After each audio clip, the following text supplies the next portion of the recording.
Hello, dear viewers. Thank you so much for joining me for your daily tarot reading.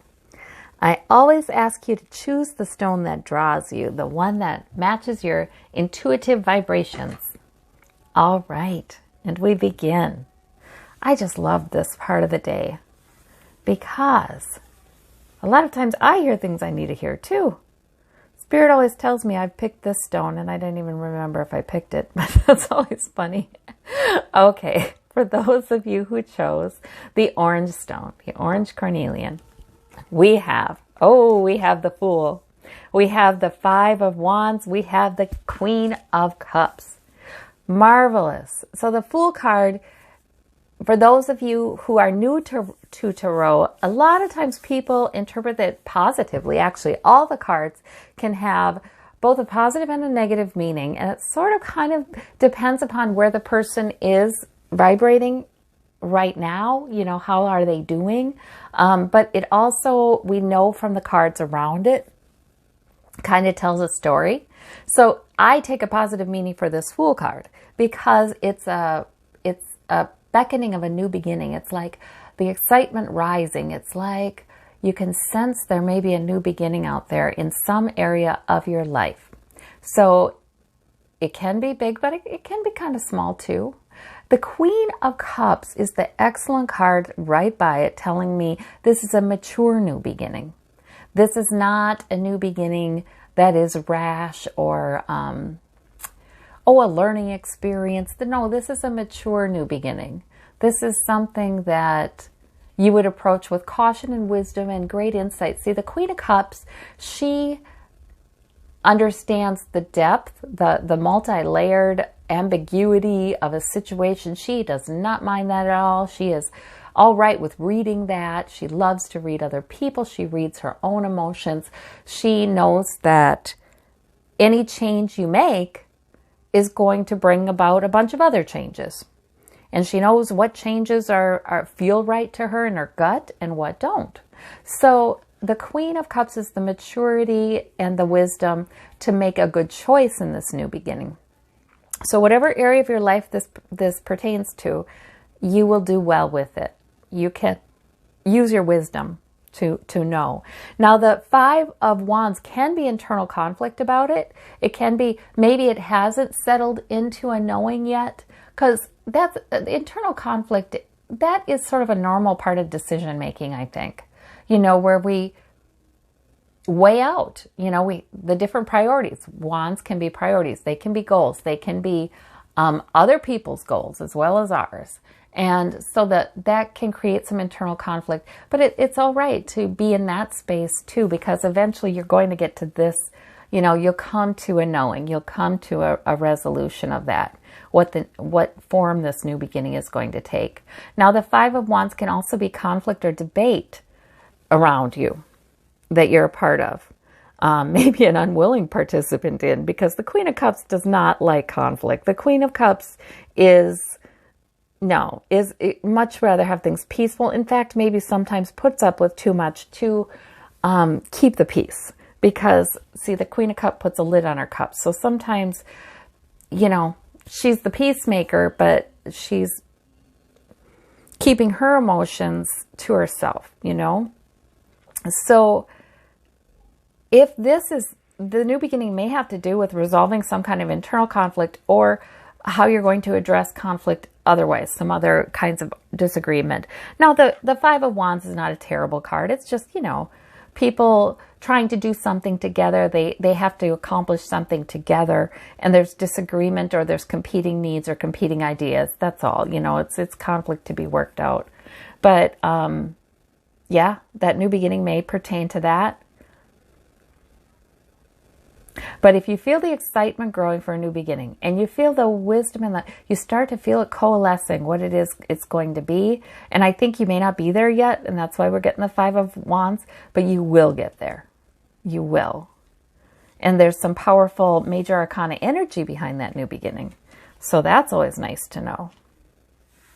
For those of you who chose this brown banded agate, we have, the Magician, the Death card, and isn't that interesting? And the Four of Cups. So the Death card is an ending. Now, when it comes with something nice like the Magician, I can't think it's a bad thing.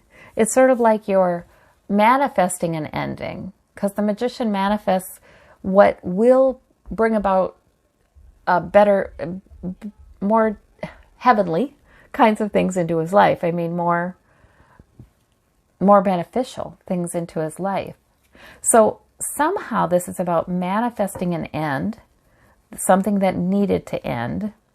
You know, this Four of Cups maybe gives us a clue about that. Maybe you're not taking a message, or you're not going to take an offer. You're sort of saying no. This is definitely an end that you manifest. It's not something happening to you. I don't see that in this reading at all.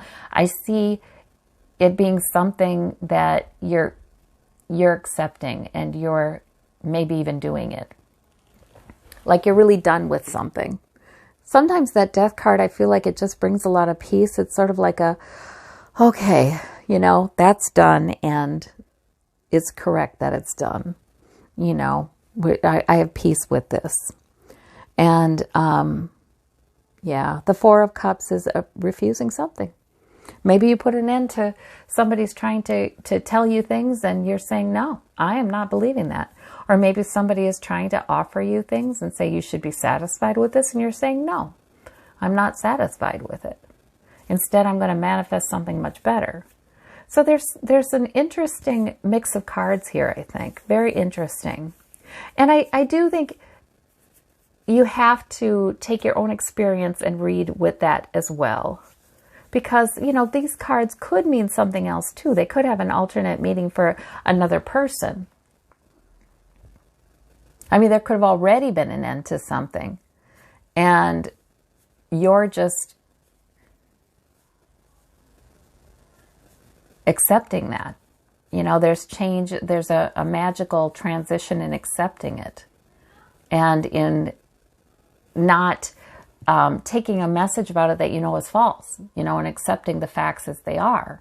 There can be an end like that. So it's good. It's good. Either way, I feel like these are good cards together. All right.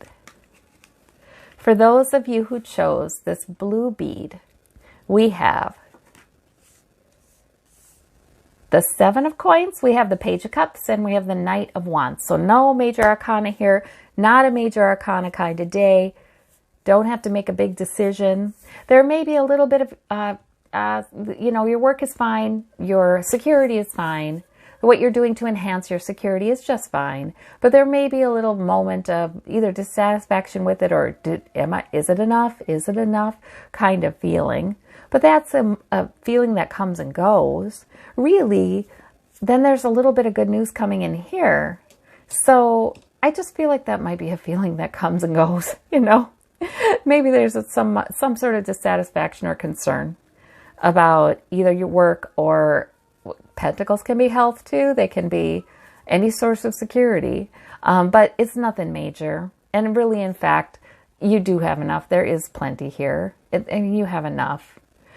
So that might be a part of your day. I don't think you need to waste much time on that part of your day, because then we have this Knight of Wands, which is wonderful, purposeful energy. You're moving forward. You're moving forward with a goal. And we have the Page of Cups, which is either somebody gives you a nice message. You hear something nice from someone. Or it's that sense of carefree, allowing yourself to enjoy yourself like the Page of Cups does, which is, I feel like doing this. I'm going to go do that. You know, I'm going to just not worry too much and just, you know, indulge my emotions some here. And I'm just going to be delightful. So there could be that part of your day too. So I just see different parts of your day, and you know, it's wonderful to see this kind of energy and livelihood, and this kind of, you know, carefree energy too. And so I think this is here because we're saying, well, dispense of that as quickly as possible. You're doing fine. That kind of thing. All right. For those of you who chose the pink stone, we have the Ten of Swords, we have the Five of Swords, and we have the Page of Wands. All right. So the Ten of Swords can mean a lot of things. These are all minor arcana, so it's a minor deal. Thank goodness. We don't have major arcana here. This is a minor deal. But there might be a moment where you feel kind of like devastated a little. But it's minor arcana, so devastated is too big of a word.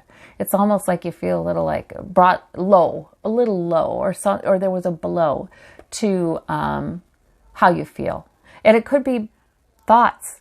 It could be thoughts. It could be others' thoughts or somebody else said. It could be your own thoughts. Or it could be the martyr card. You know, you're sacrificing your own needs for somebody else. You're being too hard on yourself. It could be that too with that Ten of Swords. The 10 is a completion card though. So that means, okay, I'm done with that. I've had enough of that. And I kind of wonder about that with this card, because the Five of Swords is sort of like, it is a victory, but it's like people walking away, you know, you just cut it away. You just say, that's enough of that. And if people don't like it, oh well, it's that kind of thing. So, and so it can be you having a victory, but this also can be somebody in your life who wants to, win no matter what. You know, even if you're the one walking away, somebody in your life who wants to, you know, get their way or prove their point, and you're one of the ones that is walking away, and that person is not realizing, you know, that's something to be aware of. I don't know. You know, it can be either. But the page, and that's why this is a completion card. You could be like, maybe there is somebody who tends to be a little verbally aggressive, and you're just like, no, 10 of Swords, I'm sick of that. I'm sick of the way it affects me. And you're taking some space away from that person, or, you know, simply not going to engage with that person. And so you're just going off for the peacefulness by the ocean there. They could be that too. So this can be engaging with someone in writing or in person, or, you know, who knows. But the Page of Wands, but it's all minor arcana again. Remember, it's not like some huge event. It's like, you know, this can be arguing. This can be somebody arguing in a nasty way. You know, it can be like that. And then the Page of Wands is deciding on a goal that draws you for the day. It's sort of like, well, you know, I'm going to pick this up. This is life-giving. This feels meaningful. This feels like it gives me energy. So I'm picking up this goal. So that's a nice card. I like that one. Maybe you're kind of done with, you decide you're kind of done with this dynamic here, and instead you're going to, well, what do I want to do that will improve my life, that will improve my day, maybe? So it's got a good there's a good way to deal with it, right? You know, disengaging maybe from this and just picking up what you want to do. All right. Well, I hope that is meaningful to you. I thank you so much for watching. Hit subscribe or the like button if you like this video. And I thank you and appreciate you. Bye-bye.